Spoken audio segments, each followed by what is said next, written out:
So now we're going to talk about the real power of goal achievement. And that really gets into daily actions. And our daily actions, it's really the behaviors that you can control that will lead you to your goals coming to fruition. I think a lot of times, again, we have this disconnect that tends to happen around goals where we feel like we're not at cause to make them happen. One example that I've run into in the past around fundraising specifically is like, I set this goal to raise $80,000 by the end of March. I'm thinking of like your goal, Renee. Like, I want to raise this money, but I can't make people give money. Like, people just Right. give money, right? Like, how am I supposed to set this goal around fundraising, but I'm reliant on other people to take an action to make my goal a reality? And so, if we think about it that way, then we're never going to be at cause for our goals. We don't actually have any control over our goals. And so we have what I can't even remember his name now, the four disciplines of execution. He talks about lead versus lag goals. And so a lag goal is something that's in the future. It's just a measurement. Did it happen or did it not happen? Lead goals get into our daily actions. They're the things that we can control. I can control how many emails I send out.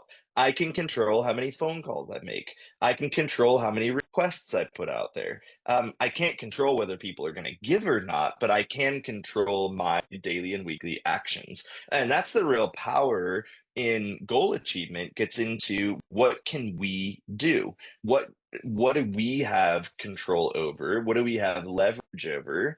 And then following that, and it can be predictable. Through 25 years of doing ministry, you can probably say, at least with an educated guess, how many emails do I need to send out in order to get a response? Now, maybe you've never tracked that, and that's totally fine. If you're totally stuck, like I can make a pretty educated guess because I've tracked a lot of these things for 20 years in my organizations. And so, but some of this, it may get into you having to track for the first quarter and saying, like, I believe that if I make an email request or I make a phone request, that's going to lead to people giving me money. And so maybe I have to track it for the first quarter to say how many people, if I do 10 phone calls a week or 10 emails a week, and I'm requesting at least $100 every single time I send an email, that would be $1,000 in requests a week. If I get 500 back, that's a 50% response rate. So that would tell me that I need to make $160,000 of requests in order to get $80,000 back, right? 50% of my asks I'm going to get back. And so that would tell me, like, okay, so then how would I break that down to weekly? What would a weekly number be of how many requests I need to put out or how much money I need to put out in requests? And again, it gets down to now I'm fully in control. I'm fully in power. I don't feel like I'm a victim to this just whim of whatever people want to give, but I have the ability to influence the outcome that's going to lead to my goal. And that's the real power in goal achievement. And so what I want to do is I want to actually invite you to let's take our three 90-day goals, and we're going to do a little bit of a brain dump. We're going to get really specific on this afterwards, but right now, I want to just think through like the goals that you guys put together for your 90 days. I want you to think through what would be all of the actions that you could do. Again, not relying on anybody else, but what would the actions be that you could take on a daily or weekly basis that would influence the outcome of your goals? So some examples might be writing emails and making requests. Might be spending 15 minutes a day doing planning. It might be making phone calls. It could be spending a certain amount of time per week researching websites or platforms that you would host your website on. I'm trying to think of what some of the different goals were that you guys said. It could be meeting with my staff once a week to do some planning and check-ins. So let's just brainstorm a little bit, and you can just say stuff vocally. We can kind of have some back and forth if we want to. Throw out one of your goals, Renee or Nancy, and we can use that as an example. So for me, the goal of increasing our volunteers, um, specific things I could do with that, would be to talk with people as they're on the team in the Dominican Republic, and kind of keep that in the front of my mind so that when something comes up, I can say, oh yeah, we have a spot that needs to be filled. You sound perfect for it. We should talk about this, and kind of have it be an ongoing thing in the front of my mind as the week goes on. So I'm ready to talk to people. Good. Yeah. Yeah, another thing that you could do around volunteers is you could set like how many people do you want to talk to every single week? How many conversations do you want to have with a potential volunteer every single week? So if you're saying that you want 10 volunteers by the end of the year, then let's say you might need to add four every quarter because you might lose some in the middle of the year or something. So let's say you add four every quarter. How many people might you need to talk to who are showing interest in being volunteers to actually get a committed volunteer? So maybe we just theoretically say you might need to talk to eight people who say they're interested to get four to actually commit to a position on your org chart or commit to a regular schedule. So if you needed to talk to eight interested, it's about one a week. So then maybe you make an actionable goal around having one conversation, could be Zoom, phone call, but having one conversation a week with a potential volunteer about what their involvement and a specific position might be that they can step into.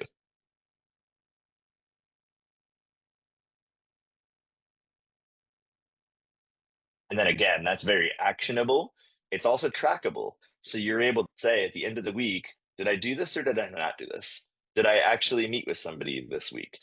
And so you're able to say at the end of the week, like, yeah, I did it. Awesome. And it went well or it didn't go well or whatever else. Yeah. Awesome. What about for you, Nancy? Okay, let me pick finding board members. Yeah, cool. So what And might be some actions around that? okay, this is where I struggle. um, I have write and send emails, maybe post on social media. Well, my organization has a Facebook page, so I Okay, could post on that or make phone calls. good. Being, face to face, I think would be best, but um, I could do that with any Ugandans that I think might be a good fit for the board, but for US members, it's not so easy. 10,000 Good. miles away. Well, I suppose I could Skype once I get used to once I know how to work it. But Yeah. yeah, but I don't know, like posting on social media, I don't know if that's such a good idea or not. I don't know, I struggle with this. And then emails, write and send emails, but Yeah. I think face to No, these face are would be. great. And what's your annual goal versus your 90 day around that? You want to add at least two more active board Yeah, I members? want Is to that your add two annual? more active board members. Yes. Good. So I would maybe encourage you that around that annual goal of adding two more active board members, maybe your 90-day goal to like get on track with that is to identify your core values for your organization, and the core values that you would want your board members to have as well. And then what are any other qualifications of board members? So if in the first 90 days you just really identify core values and qualifications, then it'll help you in the second quarter to know a lot more specifically what kind of person are you looking for. because you don't want just anybody to step onto your board, right? You want active people who meet a certain qualifications, and you want to make sure they match your organization's core values so that you're not bringing people in on the board that want to take the organization a totally different direction.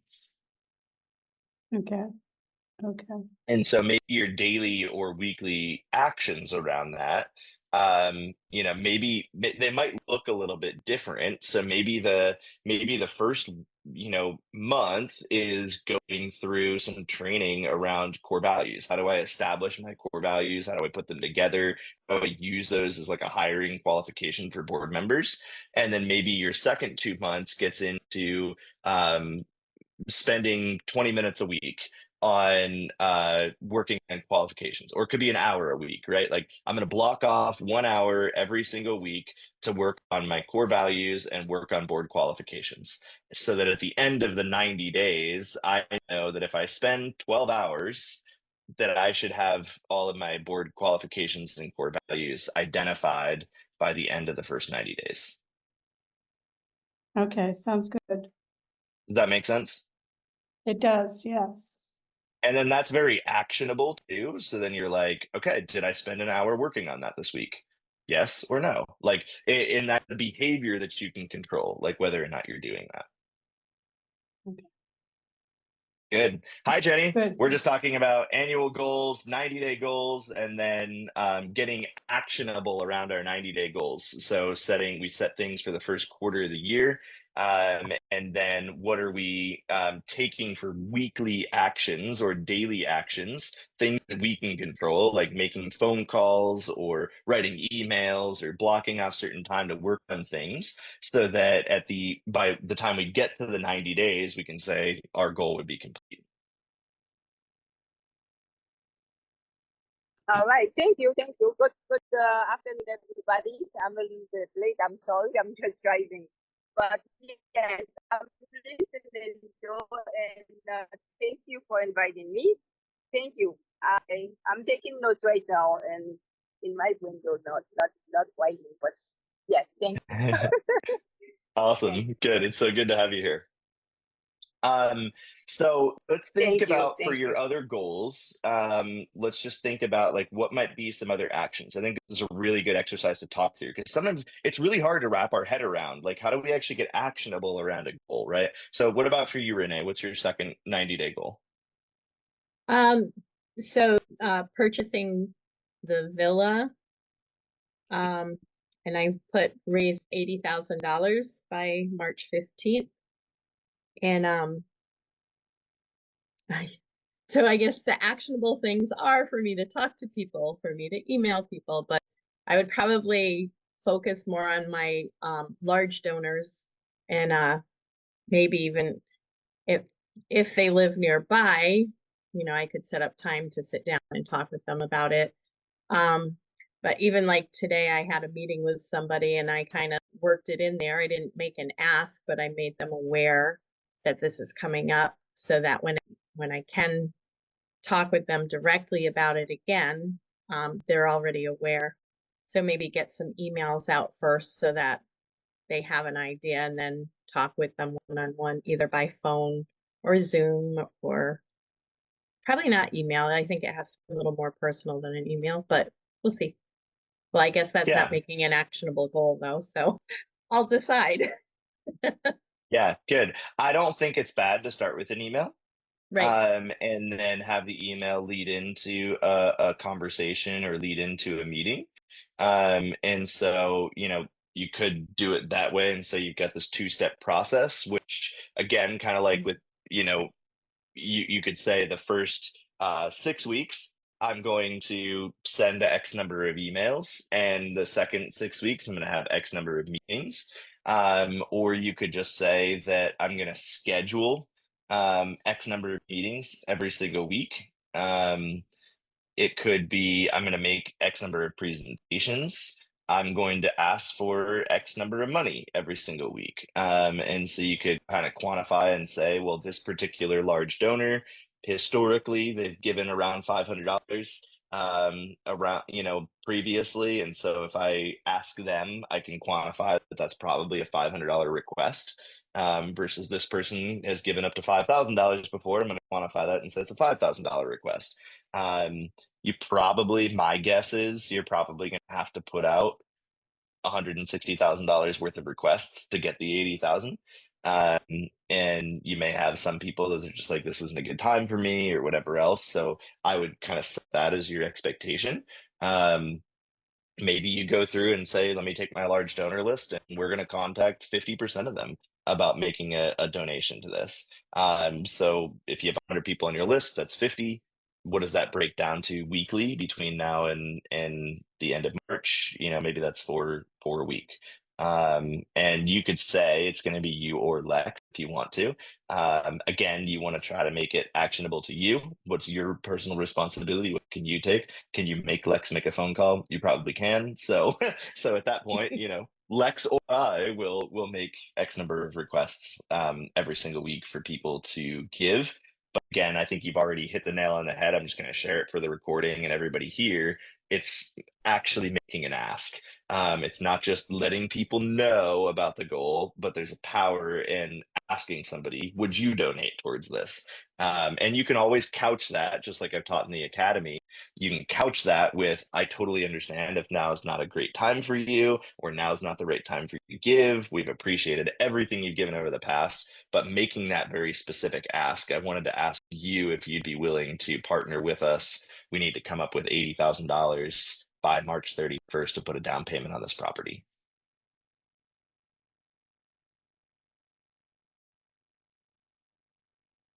What about for you, Nancy? What's your second one? Okay, the website and I guess purchasing a package or platform, whatever you want to call it. I think one of the first things I need to do is first do a search of the different types and kinds of packages, and then look at the pricing and see how or what is going to fit into our budget. Yeah. Then we have a current host. So another thing is determine if we stay with the current host and if the new platform is going to work with the current host, or we, part ways with the current host. And and then get serious about creating the website. Good. Procrastinating is my biggest problem right now, I think, when it comes to doing this website. Good. Good. No, I think that's really good to identify. And is getting the website done an annual goal or a 90-day goal?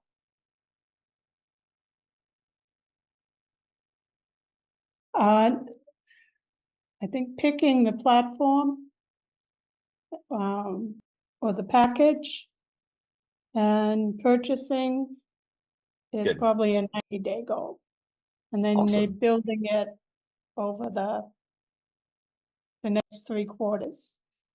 So Good. hopefully I'll take the second quarter, but yeah, these items, the first 90 days.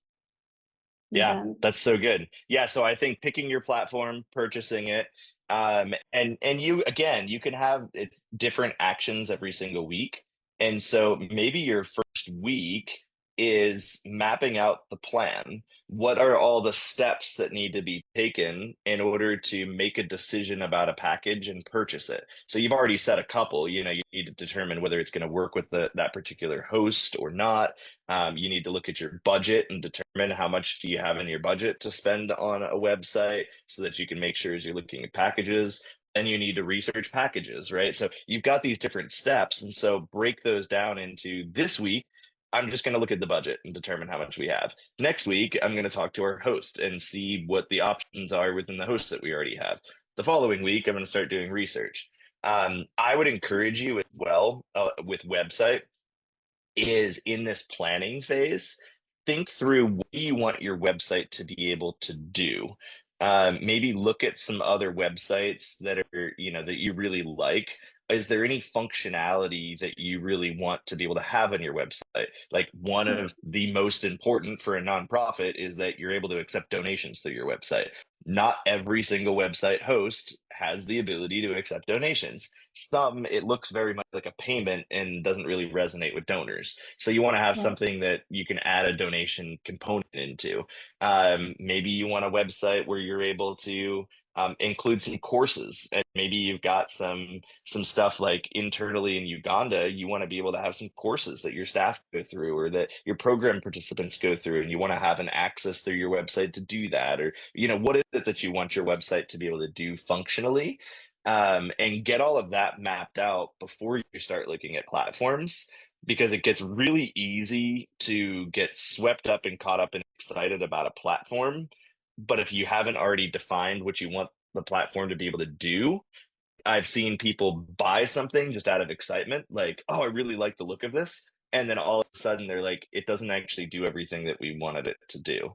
And so planning first is going to be really effective in that. Okay. Okay. Yeah, really good. And so, yeah, you've got some clear actions. So then just determine, which week, what do you want to do the first week? Maybe it's just getting your plan together in the first week. Now that's actionable. It's bite size. It feels achievable.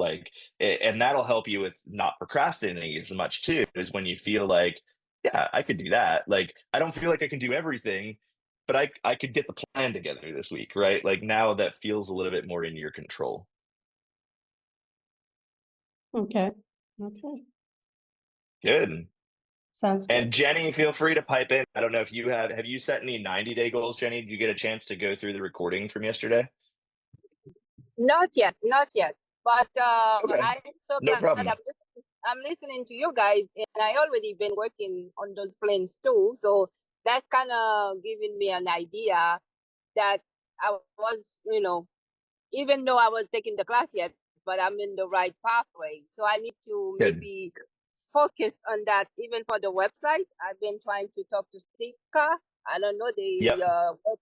they work with NewView, so they do have a good idea how to make websites and stuff. So I've been talking to them because and they're giving me prices and stuff. So I think it's gonna be one of my goals to start with, because I've been out there and I think I need to at least have something going. Yes. Yeah, good. Good. Yes. Thank Awesome. you. Yeah, and at the very least, you want to make sure for any nonprofit that you're able to accept donations online. Even if you don't have a full website, you want to make sure at least you've got a donate page. You've got a place people can go and make donations, right? Anytime you're doing raising money, have the ability for people to be able to donate online with a credit card, whatever. So awesome. So Yeah. next piece is getting specific. So we've been working on this a little bit, but I'd encourage you, just let's make at least your first week.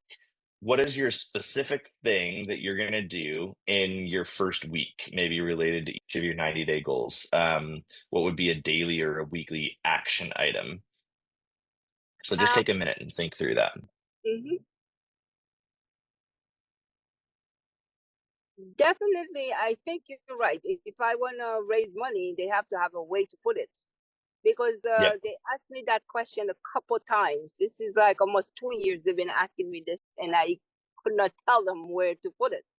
And like I say, I think that should be my goal, because if you need Good. help, you have to know where to send it. You're right. Thank you. Thank you. Yeah. Yeah, really good. Yeah, so Mhm. maybe your first action, Jenny, is just figuring out setting up a payment platform. So it might not even be a full website. It might just be I've got to get a payment platform set up. Maybe it's working with your bank or working with Stripe or whatever else. Just even getting a Stripe account set up is really simple, really basic. People can make donations right from Stripe. You don't have to have a whole website. You can just set up a donation link. And so maybe your first action is just sign up for a Stripe account. And that's actionable, right? Yes. Yes. Uh-huh. Good. All right. Thank you. Thank you. Yeah, Yeah, really good. thank you. Any other questions about making Nancy, Renee, Jenny, about getting actionable around your 90-day goals?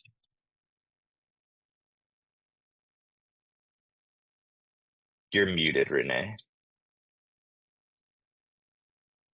Sorry, I was just singing. Did you want to? No, I'm kidding.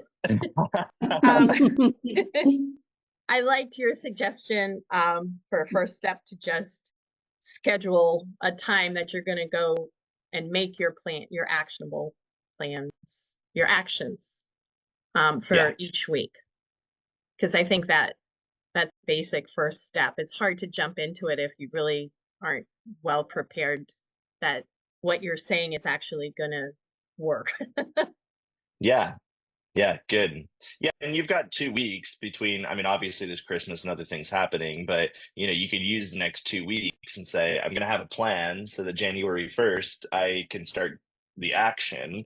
I would encourage you, if you have to, maybe go into the first week of January, but don't give yourself all of January to create your plan, because then you just lost, a month that you could have been working on stuff. Um, but yeah, it doesn't have to be complicated, but planning sometimes is definitely a good first step. The other thing that, and again, use the workbook if you have access to the workbook. Go through with that because it'll walk you through all of these steps too, and you'll have it all written down in the workbook, and you'll have it to reference, go back and reference. And the second thing is, the power of a team. And I was thinking about this a little bit. Yesterday we talked about how if you have too many goals, you're not going to accomplish any of them, or you accomplish very few, right? 7 or more goals, you're only going to accomplish 20 to 50% of the goals that you set. And so 3 is kind of the magic number. You want to be between 1 and 3 goals. And we've worked to set 3 major goals for your organizations. And those are your top 3 organizational goals. Like at the top, this is what we're striving towards. And then we have 90-day goals under that, that are going to help us achieve the annual goal. Now, the cool thing is when you have a team, every single person can have their own 90-day goals or their own daily or weekly action. So again, you don't want anybody focused on more than 3, otherwise they lose focus. But the more people you have involved, the more people you can have helping to work towards the goal.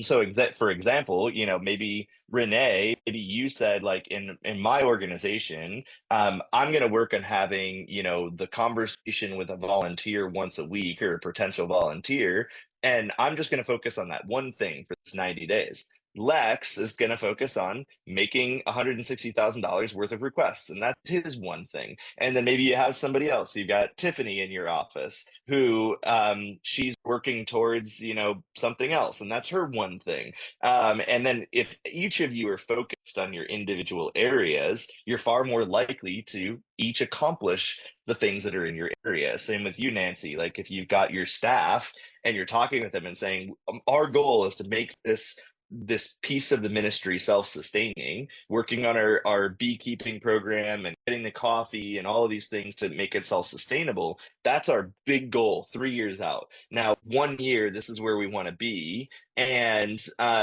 so, this person here, you have this as a sub goal that if you do this, it's going to lead to that next one.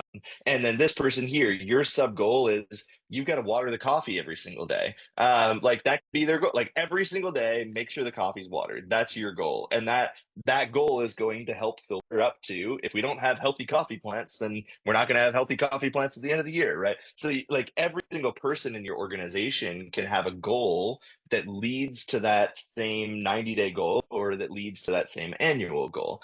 And then you can have real power in a team where you can utilize the combined focus from a lot of different people to accomplish things. But again, make it, have people be accountable for their goals. So you don't want to say our entire team is focused on raising $160,000. And then because if everybody's responsible, nobody is. And so you want to make sure you know what is everybody's responsibility. So maybe Renee has a goal around I'm gonna raise $60,000 by the end of this year. I mean the end of this quarter, and Tiffany is responsible to raise 10, and Lex is responsible to raise 10. Now at this point, we still know organizationally we need to raise 80, but each person has their own piece of that they're really focused on. And so Renee knows if I need to raise 60, I have to put out $120,000 of requests over this quarter. If Tiffany knows she has to raise 10, she has to put out $20,000 of requests. Now that can break that down weekly and say, Tiffany, you have to make $1,000 of requests every single week. And so when I check in at my weekly staff meetings, we can check in and say, how are you doing with progressing towards your goal? Have you met that, right? Not saying that those have to be your goals, but that's where you can utilize a team and you can share the load a little bit so that it's not focused just on one person with this overwhelming goal. You can break it down into bite-sized chunks where everybody feels like their actions are helping to accomplish the big goals, and everybody feels like they actually have the ability to influence the goals, take some action, and that it feels very purposeful and manageable, where it's not overwhelming. Does that make sense?